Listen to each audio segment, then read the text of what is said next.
Oh my gosh, I've just arrived at the W Hotel in Mexico City. Let's take a tour. The W Hotel in Mexico City is located in the ritzy Polanco neighborhood. Let's skip inside the lobby. You'll see right in front of us, we've got these beautiful contemporary sculptures. There's a upside down glass pyramid, which pays homage to Mexico's ancient Aztecs, and a collection of white mast chairs that sit right in front of the check-in desk and concierge. Let's take a tour of my suite. You'll see there was a little living room as soon as you walk in, a big, giant, comfy king-size bed, a his and hers sink. As we rotate around, you'll see that there are mirrors everywhere, black and white checkered shower, and then a toilet as well, which has gorgeous views overlooking downtown Mexico City. From the lobby, you'll find the living room bar, which is a great place to catch up with friends in the area. Lots of people have business meetings here or grab a coffee or cocktail. On the weekends, they often have DJs that perform here as well late into the night. The art here is really fabulous, and now we're off to Away Spa, which is the wellness hub of the hotel. When you arrive, you'll see the check-in for the spa right to our right, and then they've got plenty of spa products like lotions, massage oils, and beautiful elixirs for your skin. This is the rest and relaxation area. You can grab a seat at the couch or hop up at the bar where they have flavored waters, teas, coffees, and fresh fruit juices. As we pass through this area, you'll see they have an intimate spa area with 2 beds, as well as this huge jet hot tub with great views over the water. And then on the other side, they have 2 beds as well as some chairs. So it's a great place to lounge before or after one of your spa treatments. Any hotel guest can use this space as well. They also have saunas on the right-hand side. As we come through here, you'll see there's also a balcony to the spa, which has great views, and really love this massive Mexican flag. Very patriotic. I enjoyed a day at the spa, really enjoyed hanging out at the whirlpool. I had it all to myself. You can check out the romantic couples treatment room where you can book some massages for yourself. And they also have a temazcal. It's actually the only hotel in Mexico City that has this traditional Mexican sweat lodge. It's located right in the spa, and it's a really cool experience if you like turning up the heat. The Fit Gym is the W Hotel brand's signature workout space. You see they have lots of techno gym equipment, really high quality workout gear with great views overlooking an outdoor patio that's typically used for special events. 25 Dos is the hotel's breakfast restaurant. We're going to take a tour of their buffets. You can see they have charcuterie and cheese. They have a huge pastry area that has everything from French pastry to classic Mexican donuts. Here they serve a classic Mexican hot chocolate in classic mugs. They also have cereals, tons of fresh tropical fruit and berries. They've got a selection of yogurt parfaits as well. The hot table has rotating dishes. They'll always have roast potatoes, sausages, and bacon, but also have some really interesting Mexican dishes. I ordered a chicken with lemon crema, a beef dish with some spicy peppers, and then also you can order a la carte. One day I got chilaquiles, which was with a deliciously spicy green sauce and cheese and crema. The hotel's signature restaurant is Trevu, which translates to tribe. Look at this gorgeous alfresco space. I'm filming this just as the sun is setting. Really cool place to have a cocktail, so we're going to start by hopping up at the bar. The chef here is from Argentina, so the menu offers a selection of grilled items, but also pastas. The cocktail menu has plenty of Mexican-inspired tipples, but you'll also find gin and vodka. I ordered their classic lemon creamy rigatoni, a grilled pineapple and shrimp dish, as well as grilled chicken with morels and sweet potato mash, which was delicious. You're gonna love your visit to the W in the heart of Polanco. If it's your first visit to Mexico City, first stop needs to be the National Museum of Anthropology. It's the largest and most visited museum in Mexico, And by many, it's considered the best museum in all of Latin America and one of the world's best museums, up there with the Louvre in Paris and the Met in New York City.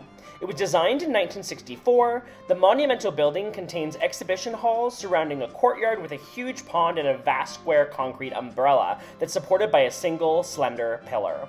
The halls are ringed by gardens, many of which contain outdoor exhibits. The museum has 23 rooms for exhibits and covers an astonishing 80,000 square meters.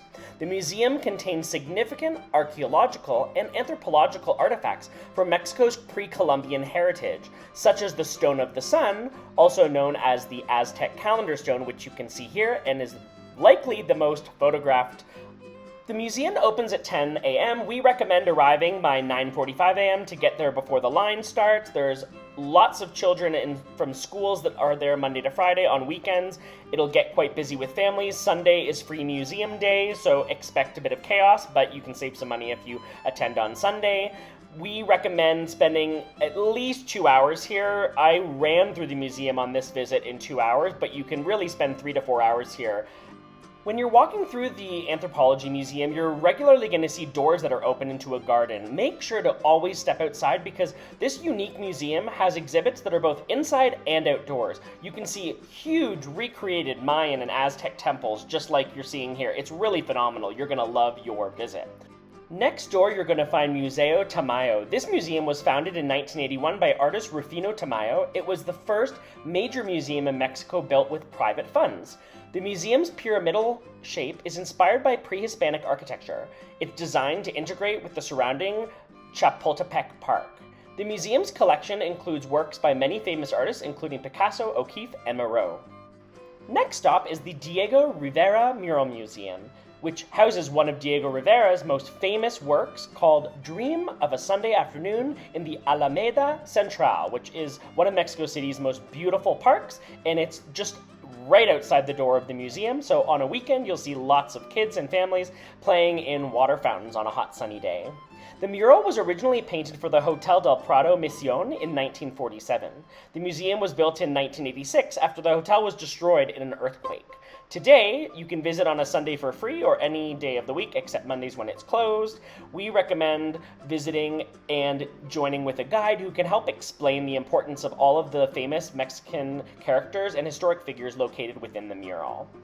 One of my favorite attractions in Mexico City was Museo de Arte Popular. This is the perfect attraction to take families with kids, although adults just like me will have a blast on their own. The museum is located in a former firehouse in the historic center of the city. The museum is known for sponsoring the annual Noche de Alebrijes parade, which features large-scale Mexican folk art sculptures of fantastical creatures that parade from the Zócalo to the Angel of Independence monument. The museum's fantastical collection includes textiles, pottery, glass, piñatas, and even folk art furniture. We're going to take a little tour through here, and I'm going to share some of my favorite snippets from the museum. If you're a fashion lover, you're going to love these mannequins dressed in classic Mexican folk fashions. This is the room that has all of the Mexican devils, which are surrounded, interestingly, by all of the Catholic iconography, Virgin Marys. This is a wall covered in folk masks. If you're a mask lover like me, you're gonna love this. Some of the masks even are made with animals. The most photographed room at the museum is filled with skeletons. If you're a fan of the Disney Pixar film Coco that really dives into the Day of the Dead and all of the skeleton iconography, you will really enjoy checking out this room where there's some hilarious skeletons and skulls, which is really keeping in touch with the Mexican culture. There's also this gallery filled with brightly, beautifully painted iconography with Adam and Eve, a beautiful peacock, so lots of animals. We've also got a jaguar and a crocodile, and another one of these fabulous parade features, beautiful masks. This gallery you can see behind is an active volcano, but these are small-scale versions of the large parade mystical creatures that get used during the festive season. We even have terracotta murals, and that last room has impressive wicker weaving. Our next stop is the Palacio de Bellas Artes. This is a gorgeous building and one of Mexico City's most famous architectural monuments, Palacio de Bellas Artes was first constructed in 1905, but was complicated by the heavy marble shell that sank into the ground. The theater's curtain is made of glass and weighs 24 tons. It was made in New York City's Tiffany House and depicts the Valley of Mexico. The palace is home to the National Theater, the National Dance Company, the National Symphony Orchestra, the National Opera Company, and the ballet. The building's walls are decorated with murals by Diego Rivera, Jose Clemente Orozco, David Alfaro Siqueiros, Rufino Tamayo, and Jorge Gonzalez Camarena. The theater's ceiling is a circular stained glass window designed by Geza Martol, which depicts Apollo and the 9 Muses. We recommend visiting on a Sunday when entry is free, but you can come any day of the week. There are 3 floors of murals, and I have to say you're going to feel like you've been on a Stairmaster. There's lots of exercise to get up these steps. If you have a disability, they do have an elevator, making it perfectly accessible to everyone. Next stop is the National Museum of Art, which is located just down the street in the heart of the historic district of the city. It was founded in 1982 and located in the former Palace of Communications, which was designed by Italian architect Silvio Contri. The museum's collection is spread out across 5,500 square meters of exhibition space, and its collection is divided into 3 periods: colonial, post-independent, and post-revolution.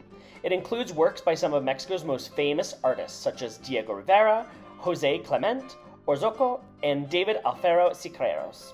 You'll also find folk art, photography, sculptures, engravings, antique furniture, and beautiful palace-like rooms with alfrescoes on the ceiling. If you're a fan of religious iconography and art history, you will really appreciate the number of Virgin Marys, depictions of Jesus, and different parables from the Bible. It's really interesting to see how Mexican artists have interpreted the Catholic faith here, which is such an important part of Mexican life. There's huge rooms filled with massive paintings of the religious background of the country, but also really amazing indigenous artwork that tells stories of historic indigenous Mexican figures from the Aztec period and up until colonialism. This room was one of my favorites. It's filled with white marble sculptures. We can continue walking through the sculpture gallery and see that they juxtapose paintings with sculpture. There's also some really fun paintings. This is one of Bacchus, and even some contemporary, more modern depictions.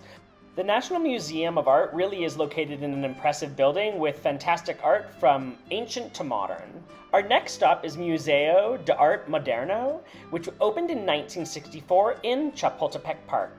The museum's organic-shaped building was designed to respond to the landscape and surrounding trees in the area. If you stand on the rest platform of the staircase and yell or clap, the upper vault echoes the sound, which is something you have to do. It's really fun. The museum's permanent collection includes works by famous Mexican artists like Frida Kahlo and Diego Rivera. This museum is also free on Sundays, so highly recommend planning a trip to the park to visit 3 or 4 museums in one day until your feet feel like they're gonna fall off. You're really gonna get to see an inspiring collection of Mexican modern art, contemporary takes on sculpture, paintings, photography, and make sure to visit the museum's sculpture garden featuring works by Matthias Goeritz, Angela Guerriere, and many others. On a sunny day, it's really nice to skip through the park before heading to Museo Soumaya. What we love about this museum is that it's free every day of the week. Guests are greeted by this sculpture, which is the iconic Thinker by Rodin. The museum's eye-popping building was designed by Mexican architect Fernando Romero. The striking architecture boasts a mirrored exterior featuring 16,000 hexagonal steel panels and a circular interior. As soon as you walk into the museum, you'll see ginormous Michelangelo busts of Moses and the David, as well as the famous Pietà. The collection includes the world's largest collection of pre-Hispanic colonial coins, as well as works by Diego Rivera, Titian, Picasso, Monet, and many, many more. Museo Soumaya is unique in that it's one of the only free museums in the city, and it's one of the only attractions in the city that's open 7 days a week. So if you find yourself in Mexico City on a Monday and you're twiddling your thumbs and wondering what to do, head to this museum because it's one of the only attractions that are available on a Monday. The museum's striking top floor has a column-free exhibition hall with a translucent roof, which plays home to the world's largest collection of casts of sculptures by Auguste Rodin outside of France. We recommend spending at least 2 hours at this museum, but you can spend even more time here. The locals will give you advice on visiting this museum. They'll tell you, when you arrive, head to the top floor in the elevator and walk your way down. It's much easier on your legs. That's a hot tip for people who have sore feet. Across the street, you'll find Museo Jumex, which is also free Tuesday to Sunday. So we recommend visiting the museums back to back.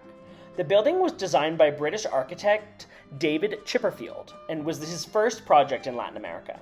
The museum's collection is considered one of the largest collections of contemporary art in Latin America, and it includes works by Andy Warhol, Gabriel Orzocco, and Cy Twombly. The museum's unique lighting system takes into account factors like the time of day, season, and the art itself. If you're looking for a truly oddball, or dare I say weird experience in Mexico City, head to the Antique Toy Museum of Mexico.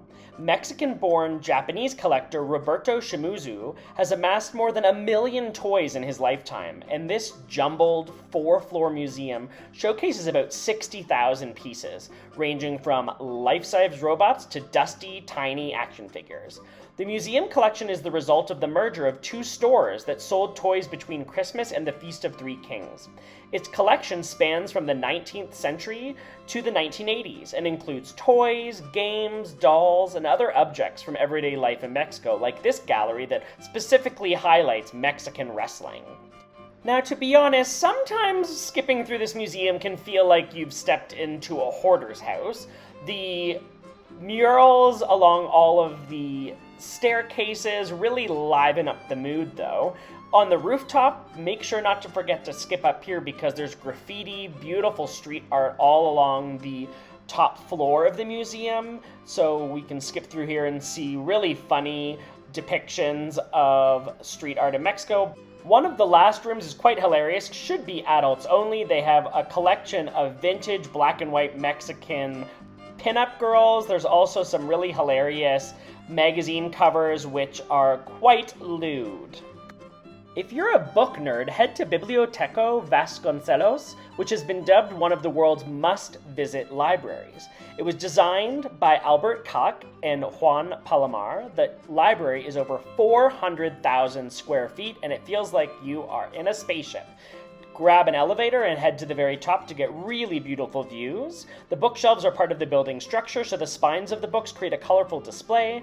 When I visited, there were plenty of tourists taking pictures, but you'll also see lots of locals here doing work, researching, and also enjoying the reconstructed whale skeleton by Gabriel Orzocco, which hangs in the lobby. Make sure to slowly skip under this whale skeleton. It's the perfect place to take a library selfie when in Mexico City. If you're a plant lover, head out to the rooftop Botanical Garden on a sunny day. It's a lovely respite from the hustle and bustle of the city. We're going to hop on a bus and take a 1-hour trip north of the city to the Basilica of Our Lady of Guadalupe. Its claim to fame is that it's the most visited Catholic church on earth, second to the Vatican. The circular shape of the basilica symbolizes the tent that housed the Ark of the Covenant during the desert journey. Every year, some 20 million pilgrims visit the sanctuary, of which about 9 million do so in the days around December 12th, which is the day on which Our Lady of Guadalupe is celebrated. The Virgin of Guadalupe appeared to a man named Juan Diego in Mexico in 1531. She holds a special place in the culture and religious life of many Mexican and Mexican Americans. The Virgin of Guadalupe is the patroness of the Americas, from Chile to Canada. The complex includes a basilica, an ancient church, a gift shop, a museum, as well as a library. Don't forget to visit the really cool contemporary clock, which is this fabulous sculpture that's in the square, and it also has an Aztec calendar. Since it's Sunday, we're taking ourselves to church twice. Now we're in the historic district of the city, visiting Mexico City's Metropolitan Cathedral, which is a UNESCO World Heritage Site. We visited during an actual special celebration. There were people dressed in indigenous clothing. You can even see outside the cathedral in the square, there was this demonstration of all these red painted skulls, and they were lighting a fire with all these flowers and drums. It was quite the scene. It's the largest and oldest cathedral in Latin America, built on top of a small temple and next to the Aztec Templo Mayor, which we will visit next. It's believed that the cathedral's construction materials actually came from the destroyed Aztec pyramids and structures, and we know today that there are still Aztec pyramids located beneath the cathedral. The cathedral has two of the largest 18th century organs in all of the Americas, and was also home to a crypt that contains the remains of many former archbishops. The cathedral's chapels are dedicated to different saints and were sponsored by religious guilds. Immediately after, we suggest heading to Templo Mayor Museum, which is located directly across from the square where the Metropolitan Cathedral is located.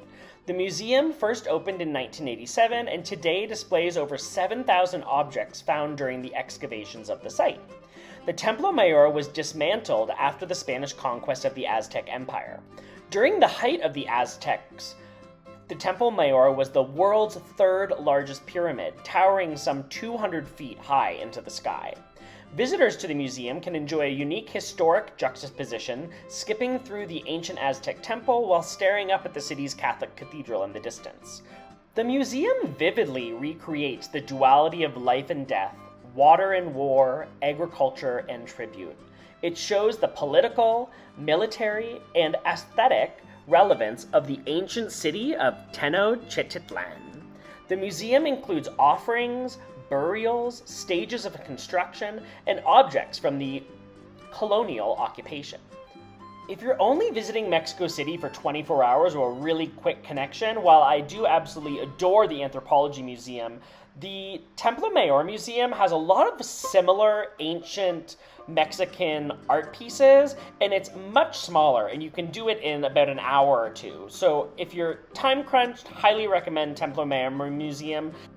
As I was walking to Chapultepec Castle, I stopped by the new Botanical Garden, which opened in 2006 and spreads out across a 5.3 hectare site. There's lots of outdoor gardens, but the ornate glass house with its stained glass roof is a must-see. The garden has more than 300 varieties of plants, including pollinators, edible plants, succulents, wetland plants, and 14 species of wild dahlias, agave, and cacti.